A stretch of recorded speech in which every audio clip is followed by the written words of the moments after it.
Monsieur le Président, chers collègues des groupes de la majorité régionale, pourquoi tant d'outrance, Monsieur Emery, outrance vis-à-vis de ceux qui passent, pour reprendre le titre du très beau livre d'Aïdé Sabéran, paru en 2012, outrance par rapport à ceux qui restent et outrance vis-à-vis de ce que nous faisons démocratiquement et humainement. Nous savons tous majoritairement ici que le problème de la France n'est pas le nombre des migrants, mais le fait qu'ils ne sont pas pris en charge rapidement, alors même que nous avons des obligations au regard du droit international.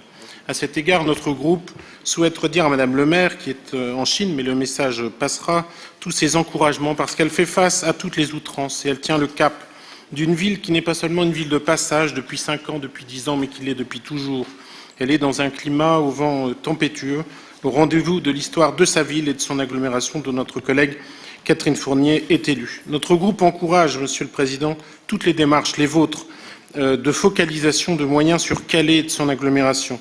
Vous savez que Calais est une porte de notre grande région, porte ouverte sur le monde et qu'une porte s'entretient. Tous les efforts qui visent à valoriser cette porte méritent là aussi nos plus vifs encouragements. Mais il faut appeler un chat un chat. Nous ne pouvons pas ne pas établir de parallèle entre ce que vous venez de dire, entre ce qui est écrit dans votre vœu et les mises en scène nationalistes des invasions barbares, thème fétiche de l'extrême droite depuis 2 siècles. Mais ces analyses sommaires et tellement simplistes sont battues en brèche par les meilleurs spécialistes du sujet, et je vous enverrai quelques références.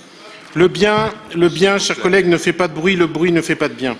Le bruit que vous faites ne fait donc aucun bien, et heureusement, le bien qui ne fait pas de bruit va permettre de loger décemment des familles qui errent depuis des mois et des années, à 1 millier d'enfants mineurs isolés de reprendre pied, et à Calais de souffler.